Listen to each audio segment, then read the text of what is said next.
bibliotek.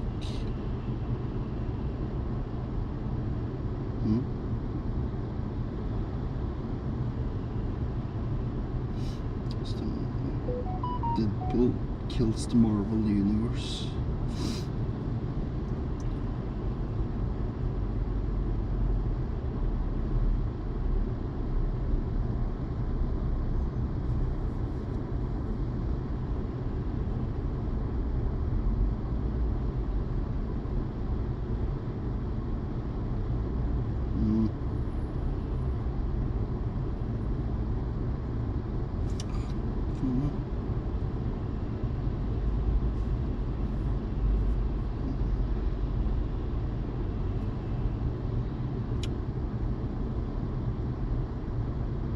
And on the Discworld, the magic was in fact.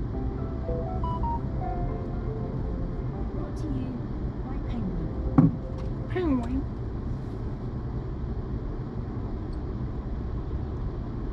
The sun rose slowly, as if it wasn't sure it was worth all the effort. Another disc day dawned, but very gradually, and this is why. When light encounters a strong magical field, it loses all sense of urgency. And on the Discworld, the magic was embarrassingly strong, which meant that the soft yellow light of dawn flowed over the sleeping landscape like the caress of a gentle lover, or, as some would have it, like golden syrup. It was a sight to be seen on no other world.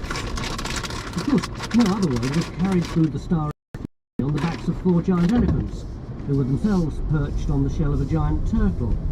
His name, or her name according to another school of thought, was Great Atuin. He, or as it might be, she, will not take a central role in what follows, but it is vital to an understanding of the disc that he, or she, is there, down below. Great Atuin, a star turtle, shell frosted with frozen methane, pitted with meteor craters and scoured with asteroidal dust. Great Atuin, with eyes like ancient seas and a brain the size of a continent through which thoughts moved like little glittering glaciers. Great Atuin, with the great, slow, sad flippers and star-polished carapace, labouring through the galactic night under the weight of the disk, as large as worlds, as old as time, as patient as a brick. Philosophers have debated for years about where Great Atuin might be going, and have often said how worried they are that they might never find out. They're due to find out in about 2 months, and then they're really going to worry. Something else that has long worried the more imaginative philosophers on the disk is the question of Great Atuin's sex, and quite a lot of time and trouble has been spent in trying to establish it once and for all. In fact, as the great dark shape drifts past like an endless tortoiseshell hairbrush, the results of the latest effort are just coming into view. Tumbling past, totally out of control, is the bronze shell of the potent Voyager, a sort of Neolithic spaceship built and pushed over the edge by the astronomer priests of Kurul, which is conveniently situated on the very rim of the world and proves, whatever people say, that there is such a thing as a free launch. Inside the ship is Twoflower, the disk's first tourist. Plunging along some 2 miles above him is Rincewind the Wizard, in what on the disk passes for a spacesuit. 6 months ago, he was a perfectly ordinary failed wizard. Then he met Twoflower, was employed at an outrageous salary as his guide, and has spent most of the intervening time being shot at, terrorised, chased, and hanging from high places, or, as is now the case, dropping from high places. A lot more could be included now to explain why these two are dropping out of the world, and why Twoflower's luggage, last seen desperately trying to follow him on hundreds of little legs, is no ordinary suitcase, but such questions take time and could be more trouble than they're worth. What is far more important is an event happening way overhead, far above Atuin, the elephants, and the rapidly expiring wizard. The very fabric of time and space is about to be put through the ringer. There was something very strange about this room deep in the cellars of Unseen University, the disk's premier college of magic. For one thing, It seemed to have too many dimensions, not exactly visible, just hovering out of eyeshot. The only furnishing in the room was a lectern of dark wood, carved into the shape of a winged thing it's probably best not to examine too closely. And on the lectern, fastened to it by a heavy chain covered in padlocks, was a book. A large, but not particularly impressive book, bound in rather tatty leather. It looked the sort of book described in library catalogues as slightly foxed, although it would be more honest to admit that it looked as though it had been badgered, wolved, and possibly bared as well. The air thickened and swirled. Pages of the book began to crinkle, and blue light spilled out from between them. The silence of the room crowded in like a fist slowly being clenched. Half a dozen wizards in their nightshirts were taking turns to peer in through the little grill in the door. No wizard could sleep with this sort of thing going on. The build-up of raw magic was rising through the university like a tide. "Right," said a voice. "What's going on, and why wasn't I summoned?" Galder Weatherwax, Supreme Grand Conjurer of the Order of the Silver Star and 304th Chancellor of Unseen University, in his red nightshirt with the hand embroidered Goss, with goss, blue, goss. and his Oh. long cap with the bobble on, Whiskey shirt. and fluffy pom-pom slippers as well. 6 frightened faces turned towards him. "You were summoned, Lord," said one of the younger wizards. "That's why you're here," he added helpfully. The air in the room was now sparkling with tiny flashes as dust motes incinerated in the flow of raw magic. The book was called The Octavo. It was no ordinary. There are, of course, many books when compared with The Octavo, which the creator of the universe reputedly left behind with characteristic absent-mindedness shortly after completing a complex life of their own.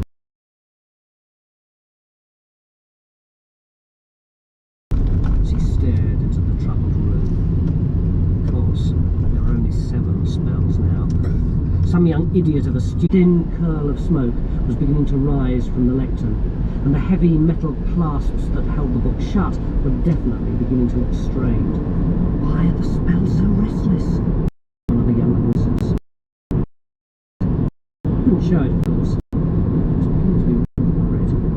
As a skilled 8th level wizard, he could see half-imagined shapes that appeared momentarily in the vibrating air, needling and beckoning. Gnats appear before a thunderstorm.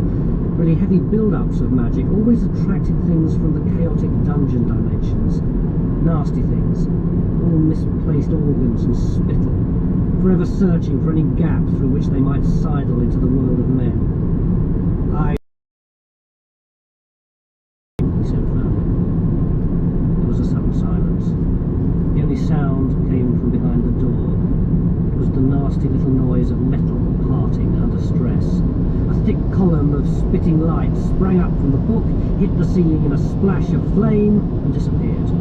Galder stared up at the hole. "To the upper cellars!" he cried, and bounded up the stone stairs. They were all in time to see the fireball of occult potentiality disappear into the ceiling of the room above. The room had been part of the library until the magic had drifted through, violently reassembling the possibility particles of everything in its path. Several of the wizards later swore that the small, sad orangutan sitting in the middle of it looked very much like the head librarian.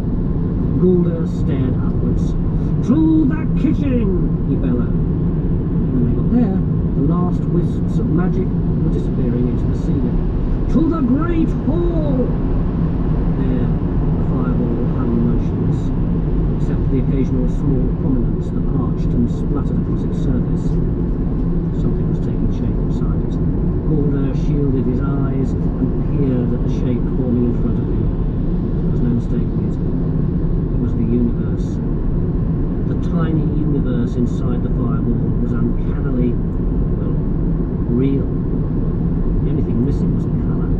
It was all in translucent, misty white. There was greater chewing from the 4 elephants and the disc itself. The little embryo universe began to move slowly, tilting. Galder tried to shout, but his voice refused to come out. Gently, the shape expanded. He watched in horror, and then in astonishment.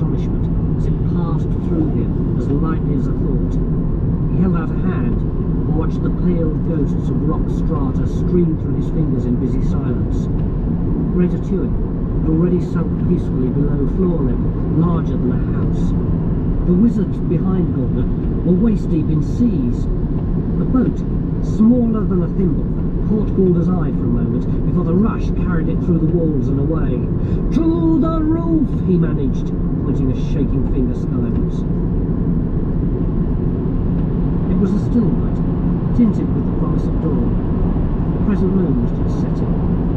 Ankh-Morpork, largest city in the lands around the Circle Sea, slept. That statement isn't really true.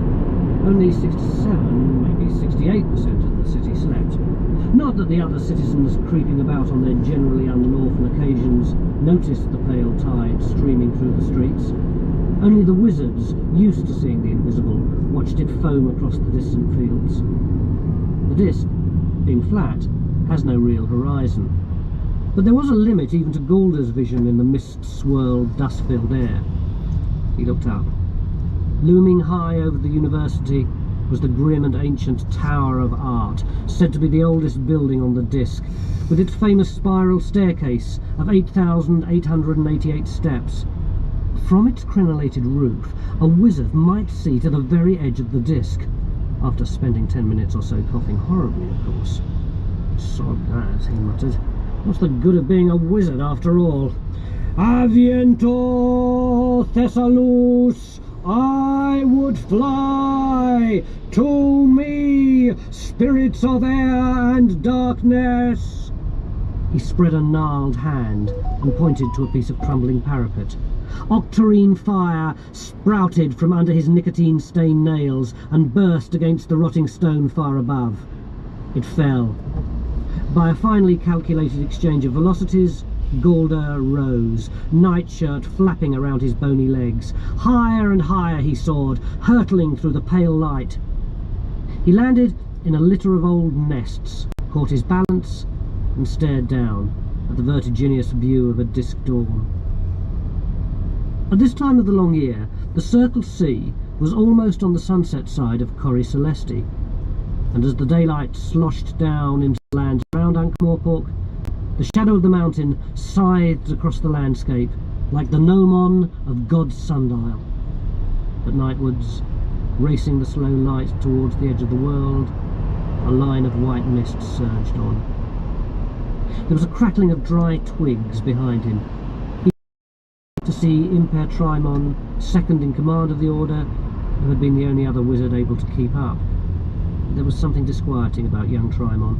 He didn't smoke, only drank boiled water, and Gulder had the nasty suspicion that he was clever.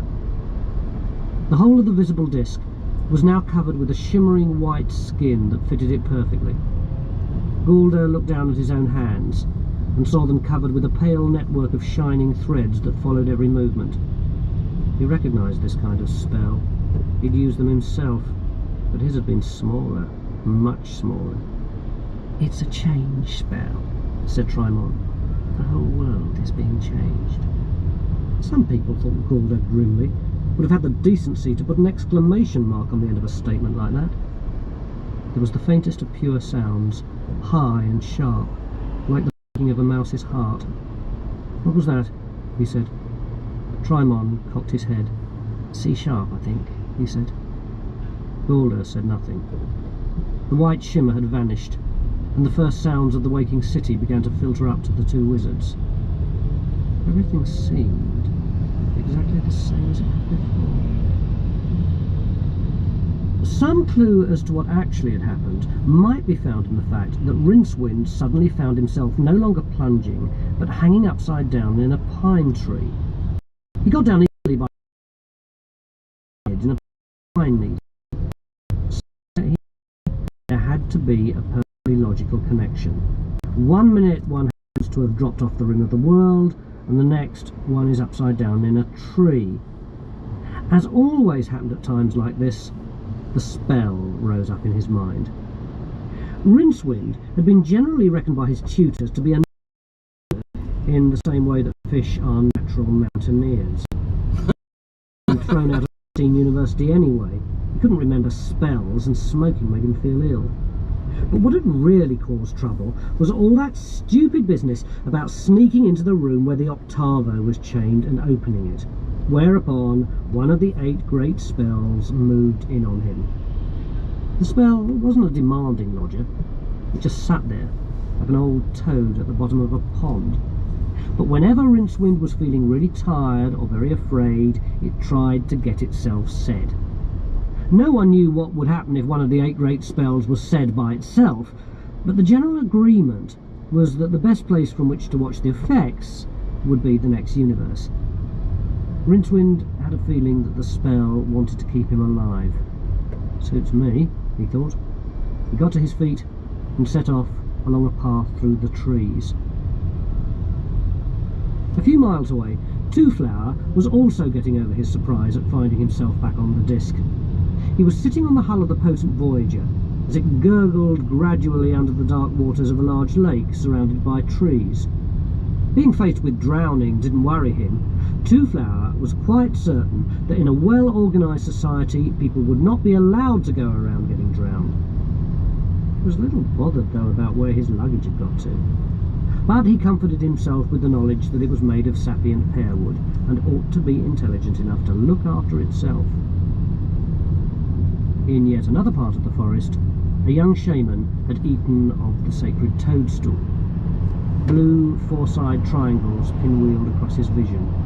There was a movement in the air, and what he later described as like a sort of explosion, only backwards, you know? And suddenly, where there had only been nothing, there was a large battered wooden chest. It landed heavily on the leaf mould, extended dozens of little legs, and set off through the trees at a canter. Rincewind began to feel very lonely. He imagined himself living in the woods forever, sleeping on leaves and eating whatever there was to eat in woods. Trees, he supposed, and nuts, and berries. He would have to... Rincewind! There, coming up the path, was Two-Flower, dripping wet but beaming with delight. The luggage trotted along behind him. Rincewind sighed. Up to now, he'd thought the day couldn't possibly get worse. It began to rain, a particularly wet and cold rain. Rincewind and Two-Flower sat under a tree and watched it. Rincewind? Do you think there's anything to eat in this forest? Yes, said the wizard bitterly. Us. I've got some acorns if you like, said the tree helpfully. Rincewind, the tree said trees can't talk. It's very important to remember that. But you just heard, Rincewind sighed. Look, he said, it's all down to simple biology, isn't it? If you're going to talk, you need the right equipment, like lungs and lips and... A Polish truck has a bad engine or something, goddamn.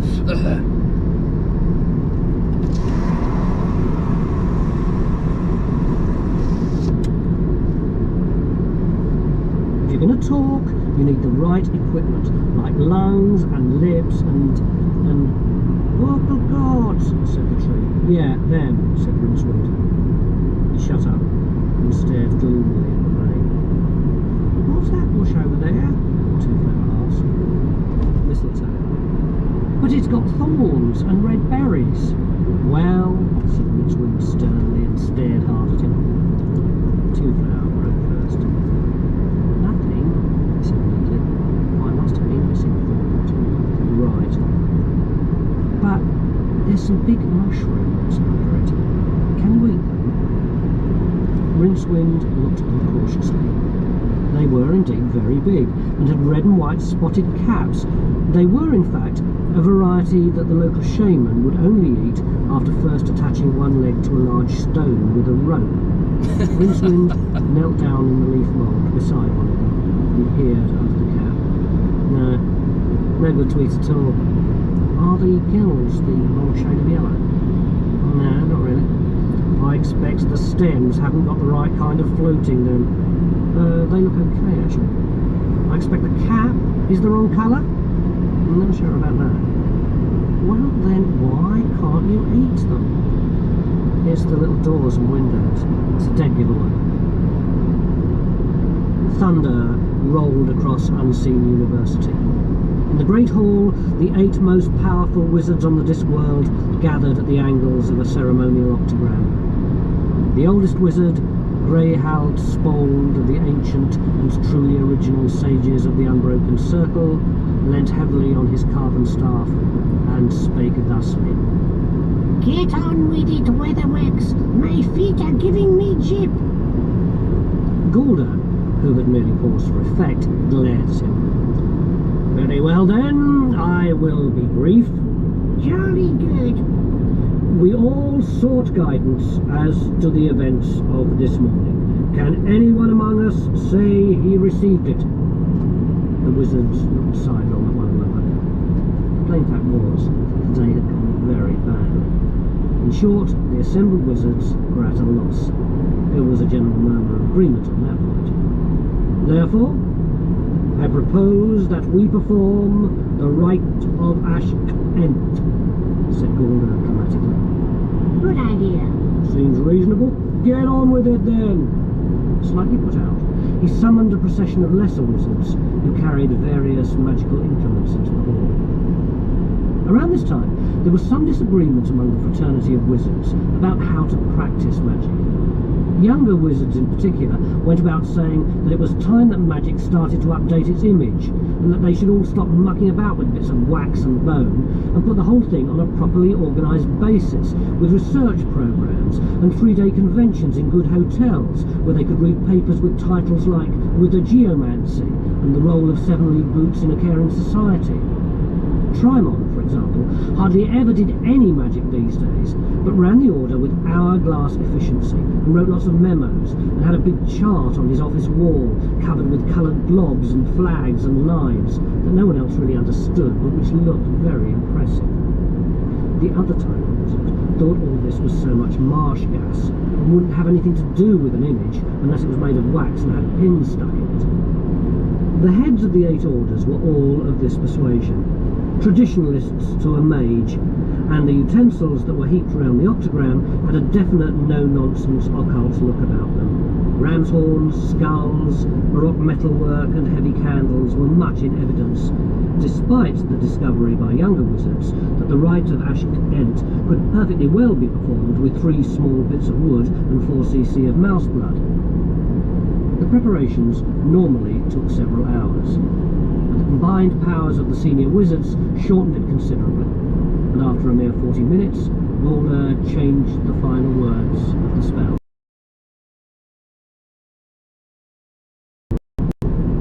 The air in the centre of the octagram shimmered and thickened, and suddenly contained a tall, dark figure. Most of it was hidden by a black robe and hood, and this was probably just as well.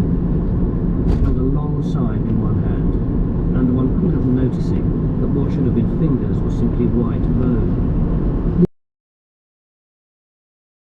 Of cheese and pineapple on a stick. Well,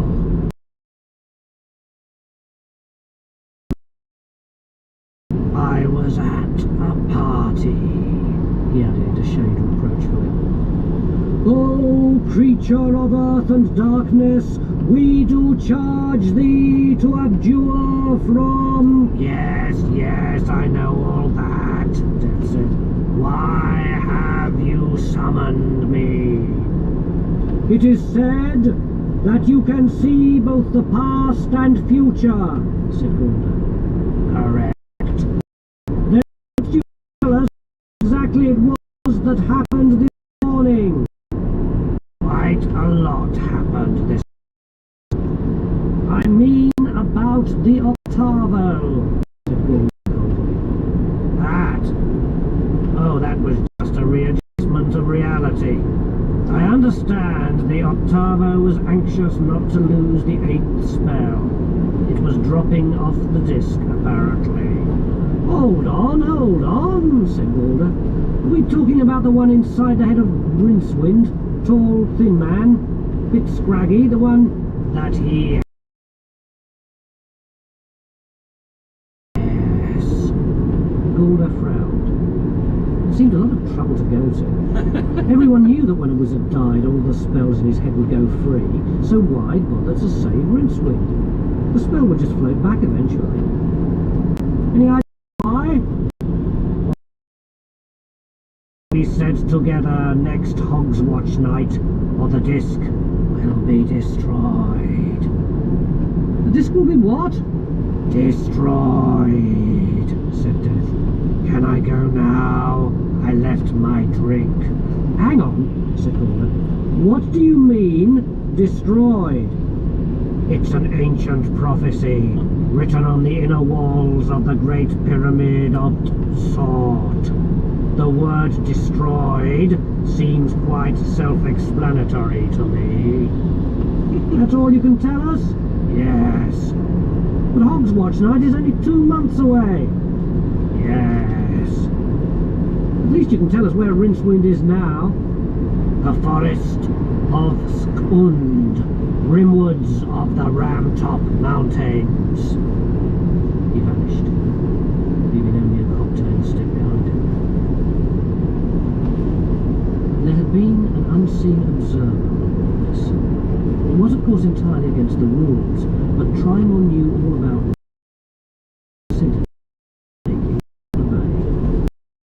long before the 8 mages had got down to some serious had meant, he was in the university library. The head librarian was sitting on top of his desk, quietly feeding him an orange. And in looking for anything they've got, don't sweet.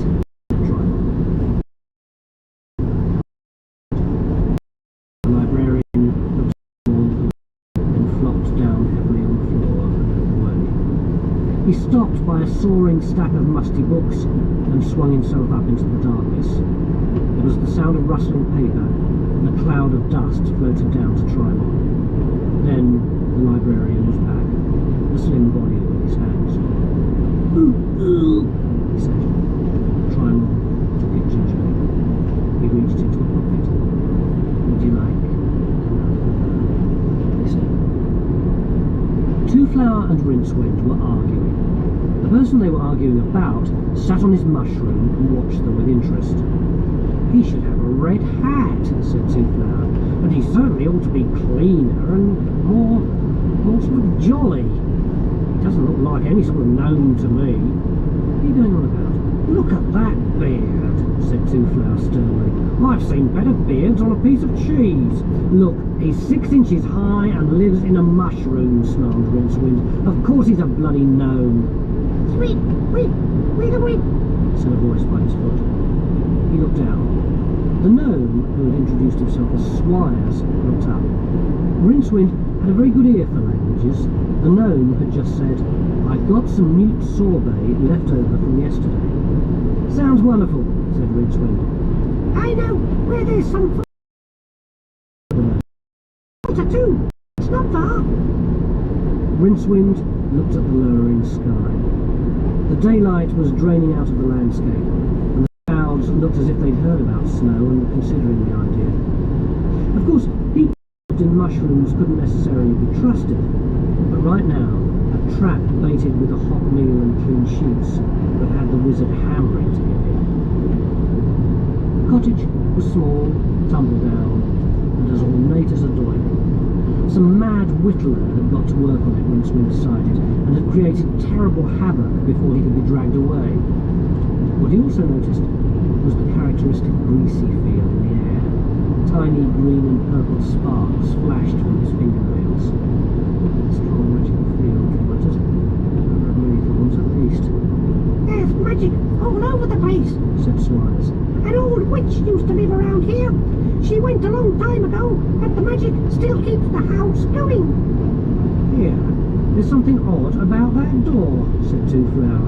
It's all Nugget, said Swires. Good grief! A real gingerbread cottage! Rincewind! A real... Rincewind nodded dumbly. Yeah, the confectionery school of architecture, he said. You never caught on. In his chilly room in Unseen University, Trimon pored over the book, his lips moving as his finger traced the unfamiliar ancient script. And in the forest of Skund, Two Flower and Rincewind settled down to a meal of gingerbread mantelpiece and thought longingly of pickled onions. And far away, the greatest hero the disc ever produced rolled himself a cigarette. So great was the reputation of this person that a group of nomadic barbarian horsemen had respectfully invited him to join them as they sat around a horse-turd fire. The barbarian chieftain said, "What then are the greatest things that a man may find in life?" This is the sort of thing you say to maintain step cred in barbarian circles. The man on his right spoke thus: "The crisp horizon of the steppe, the wind in your hair, a fresh horse under you." The man on his left said, "The cry of the white eagle in the heights, fall of snow in the forest, a true arrow in your bow." Then the chieftain turned respectfully to his guest. "Our guest, whose name is legend, must tell us truly, what is it that a man may call the greatest things in life?" The guest paused in the middle of another unsuccessful attempt to light up. "What say?" he said. "I said, what is it that a man may call the greatest things in life?" The warriors went closer. The guest thought long and hard and then said, "Hot water, good dentistry, and a shuffle lavatory paper." Brilliant octarine light flared in the forge. Gulder Weatherwax, stripped to the waist, his face hidden by a mask of smoked glass, squinted into the glow and brought a hammer down with surgical precision. The magic squealed and writhed in the tongs, but still he worked it, drawing it into a line of agonized fire. The floorboard creaked. Gulder had spent many hours tuning them. D flat. That one just to the right of the door. "Ah, chime on," he said without turning, and noted with some satisfaction the faint indrawing of breath behind him. "What have you to come? Shut the door, will you?" Trimon pushed the heavy door, his face expressionless. On the high shelf above him, various bottled impossibilities wallowed in their pickle jars and watched him with interest. "Well now," said Gulder cheerfully, hanging up his apron and sitting back in his chair, "you sent me this Memi thing." Trimon shrugged. "Never. I merely pointed out, Lord, that the other orders have all sent agents to Skund Forest to recapture the spell, while you do nothing," he said. "I don't hold with all this running about," said Gulder pleasantly. "I found the solution to our problem in my own modest bookshelves. The Journal of Skrelt Change Basket, the founder of our order. You, my keen young man who would rush on so soon, do you know what happens when a wizard dies?" "Any spells he has memorized say themselves," said Trimon. "In fact, it isn't true of the original 8 great. By dint of close study, Skrelt learned that a great spell will simply take refuge in the nearest mind open and ready to receive it. Just push the big mirror over here, will you?" Gulder got to his feet and shuffled across to the forge, which was now cold. The strand of magic still writhed, though, at once present and not present, like a slit cut into another universe full of hot blue light. He picked it up easily, took a longbow from a rack, said a word of power, and watched with satisfaction as the magic grasped the ends of the bow and then tightened until the wood creaked. Then he selected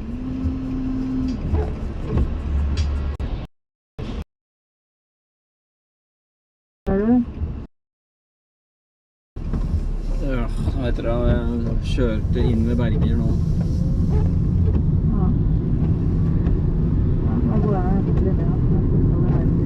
Ja, den er god. Ha det.